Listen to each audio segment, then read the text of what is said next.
नाजरीन, आप देख रहे हैं सफ़ीर टीवी का खुसूसी प्रोग्राम आपकी बात जाफर हुसैन के साथ। अस्सलाम वालेकुम नाज़रीन, मैं सैयद जाफ़र हुसैन।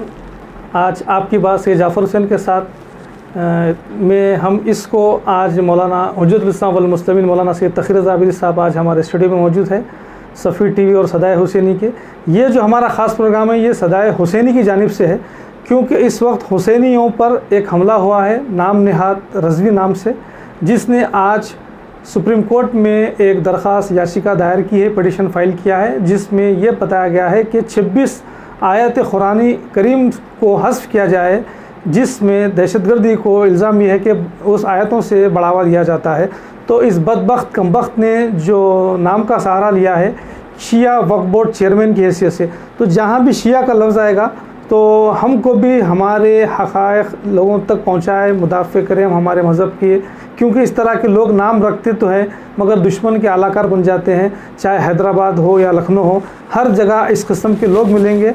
वाज़ेह होगा कि आज के हमारा अहम प्रोग्राम है कि वसीम रज़वी ने जो दरख्वास्त डाली है सुप्रीम कोर्ट में, और हमको ये भी यकीन है नाज़रीन आप पता जान ले कि इंशाअल्लाह क्योंकि सदाए हुसैनी हमेशा अपडेट रहता है कि इस दरख्वास्त को सुप्रीम कोर्ट में कबूल नहीं किया जाएगा, क्योंकि हमारा दस्तूर जमहूरी तौर पर सेकुलर दस्तूर है, हमारा दस्तूर पर हमको ईखान है, तो हुकूमत भी इसको कबूल नहीं करेगी। मगर इसकी जो खबासत बाहर निकल रही है इस पर हमको आवाज़ उठाना चाहिए, क्योंकि इस तरह के लोगों से मुसलमानों में नफ़रत पैदा करने की कोशिश की जा रही है, बल्कि एक एजेंडे के तौर पर काम किया जा रहा है। वाज़ेह होगा कि हैदराबाद में 5 साल पहले भी एक किताब शाये हुई थी बाउन्वान नाम विलायत, जिसमें इमाम अली अलैहिस्सलाम की तौहीन की गई थी। इसलिए की गई थी, उसमें यह लिखा गया था कि अली नौज़बिल्लाह ये कह रहे हैं कि मैं तो खुदा से बड़ा हूँ। तो जो तौहीद का मुदाफ़े है, जो दीन का मुहाफ़िज़ है, मुश्किल कुशा है, मौला अली है, उनके नाम से इस तरह से मनसूब मन घड़त चीज़ें उसमें शाये की गई थी। और उसके सफ़े अव्वल जो वर्क़ होता है, सफ़े अव्वल सरे वर्क़ पर यह लिखा था कि ये किताब गैर अखबारी ना पढ़े। तो हम ये बता दें कि देखिए गैर अखबारी ना पढ़े, मगर मौलाना पर जो मुकदमा हुआ है हमने वो चीज़ें पढ़ी है, इसीलिए आज हम मीडिया में बात कर रहे हैं। क्योंकि मौलाना ने उस किताब को चाक किया था कि मौलाना का ये मानना था कि इस किताब में इमाम अली और अहले बैत की तौहीन की गई है, अल्लाह की तौहीन की गई है, और कोई भी बहैसियत मुसलमान हम खामोश नहीं रह सकते। उन्होंने कहा था कि हम पढ़े नहीं तो फाड़ तो सकते हैं, क्योंकि ये कुतुब जलाला के ज़ुमरे में आती है। तो आइए हम इस सिलसिले में बात करते हैं। पहले हम वसीम रज़वी के जो नापाक मनसूबे हैं हिंदुस्तान के मुसलमानों में इंतशार पैदा करने के लिए, उस पर हम बात करते हैं। अस्सलाम वालेकुम मौलाना, आपका खैर मक़दम है सफ़ीर टीवी पर।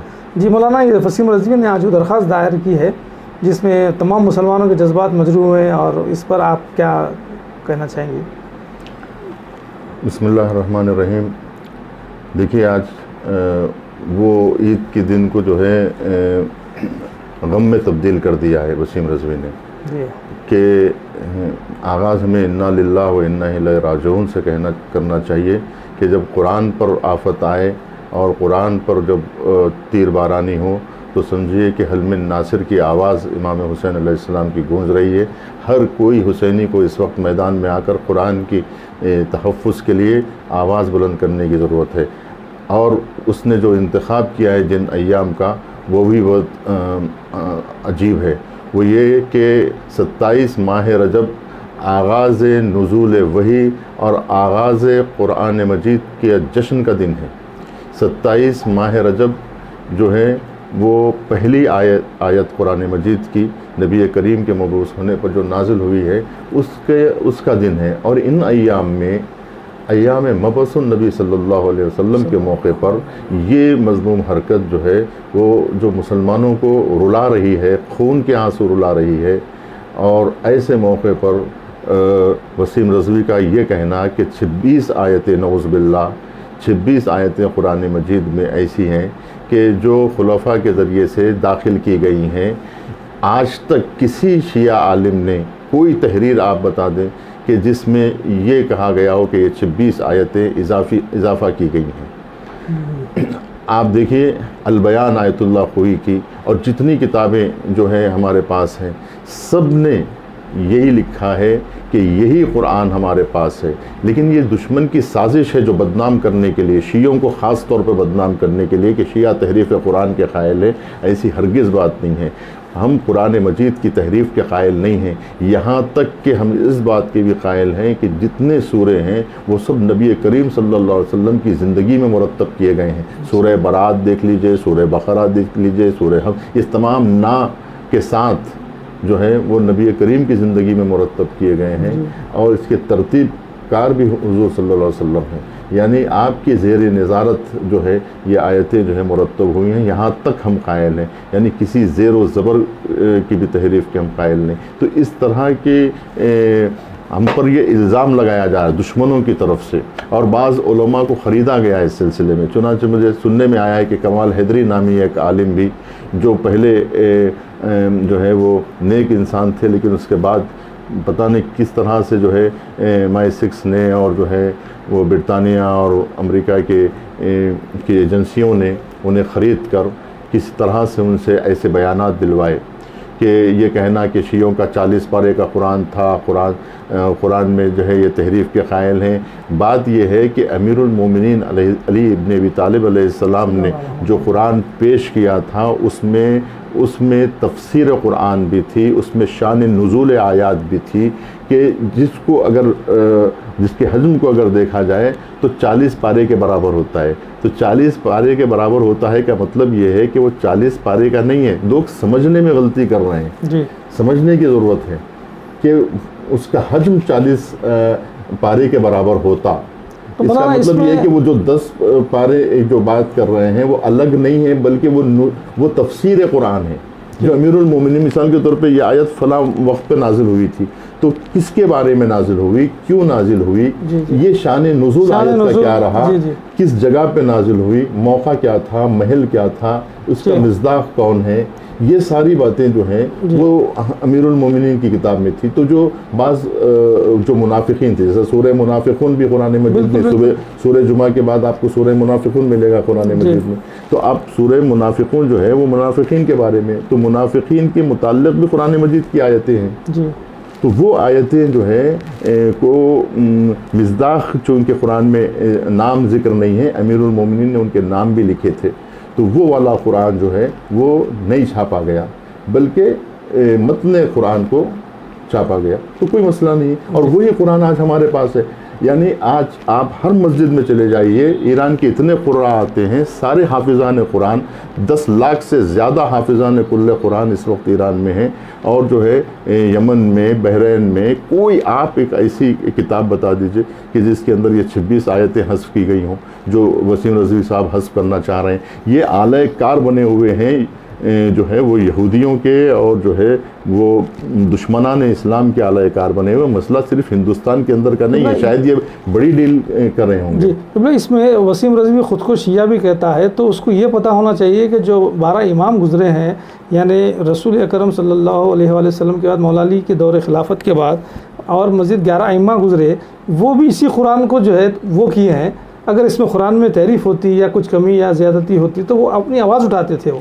तो उसने इमामों का भी इनकार किया एक गैर महसूस तरीके से कि वो खुद शिया भी नहीं रहा। बहुत सही बात। तो उसको बनाकर क्या है निकालने का कभी कोई निकाले हमारे आइम्मा में से किसी ने। और इसका और एक दूसरी ये चीज़ है कि ये हिंदुस्तान का दुश्मन बन गया है। ये हिंदुस्तान को दुनिया में जो है इसको मातूब करना चाह रहा है, और हिंदुस्तान को दुनिया भर से लोग जो है, अगर खुदा ना करे, हमको यकीन है हमारी जुडिशरी पे कि वो इसका पटिशन कबूल नहीं करेंगे। अगर बिल फर्ज कबूल करती है तो इसकी हद तक जो है पूरी दुनिया में हिंदुस्तान की एक वो होगी, रुसवाई होगी तमाम ममालिक में कि भाई इस किस्म से किस मस्खरे लोग यहाँ पर होते हैं कि कुरान मजीद के ख़िलाफ़ मुकदमा लिया गया है।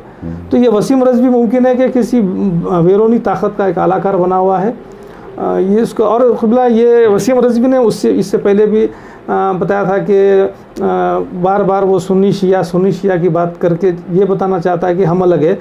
भाई देखिए, शिया सुन्नी तो मुसलमान ही है, वो कभी मुसलमान की बात नहीं करता, हमेशा शिया सुन्नी वाली बात करता है। लेकिन सवाल ये है कि वसीम रज़वी की बात को शियों की आवाज़ कैसे तस्लीम किया जा रहा है। जी हाँ। कोई भी अगर दीवाना पागल अगर कोई मजहब से निकल के आता है और इस तरह की जो है बातें करता है, तो क्या उसको आप उसके मजहब से जोड़ेंगे? जबकि वो ना किसी दीनी दर्जगाह से उसका ताल्लुक़ है, ना वो कोई ना इस मसलक का वो आलिम है। जब वो खुश नहीं है और सब लोग उसकी जब मुखालिफत कर रहे हैं तो फिर उसको मुसलमान समझा ही कैसे जा रहा है, जबकि वो कुरान के खिलाफ कह चुका है, नबी करीम सल्लल्लाहु अलैहि वसल्लम की शान में और उनकी अज़वाज की शान में गुस्ताखी कर चुका है। तो इतनी जो है वो खुली हुई उसकी बददियानती के बावजूद मुसलमान उस पर क्यों भरोसा कर रहे हैं? 1400 बरस की इस तारीख में किसी इमाम ने, किसी आलिम दीन ने, इस 1400 बरस की तारीख में किसी ने ये नहीं कहा कि ये 26 आयतें जो है वो किसी को पता ही नहीं है वो कौन सी आयतें हैं कि जिसको कोई एक आयत भी कुरान मजीद में। तो दुश्मनान इस्लाम को सबसे बड़ा दुख यही है कि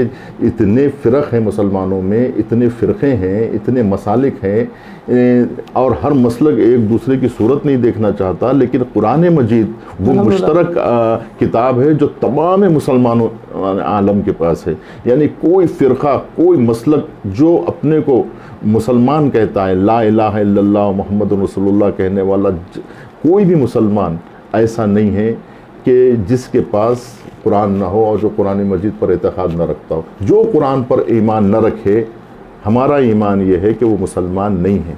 कोई एक आयत का इनकार भी पूरे कुरान का इनकार है। 26 आयतें तो बहुत दूर की बात है, एक आयत का इनकार कुल कुरान का इनकार है, क्योंकि एक आयत भी आयत है, कुरान है, और उसका इनकार जो है कुल्ले कुरान का इनकार होगा, एक ज़रूरत दीन का इनकार। तमाम वसीम रज़वी के तमाम जो भी हरकत है, जो भी बयानात है, इसको नाजरीन ख़ास तौर पर ये तवज्जो आप फरमा ले कि ये एक आज़ाद, पागल, अहमक, जाहिल शख्स है। इसको शिया मज़हब से, इमामिया मज़हब से ना जोड़ा जाए, ये हमारे सदाए हुसैनी का एक पैगाम है। ये इसीलिए हमने इस प्रोग्राम को आपको शब मेराज की मुबारकबाद के साथ साथ यौम बेसत, कल जो ईद है, सरकार दो आलम सल्लल्लाहु अलैहि वसल्लम को मबस यानी नबूवत अता की गई थी, उनकी मुबारकबाद के साथ ये भी पैगाम ज़रूरी था कि वसीम रज़वी के ख़यालात एक गुमराह कुन ख़यालात है, इसका मज़हब शिया से कोई ताल्लुक़ नहीं है। और वहाँ के जो उलमा हैं लखनऊ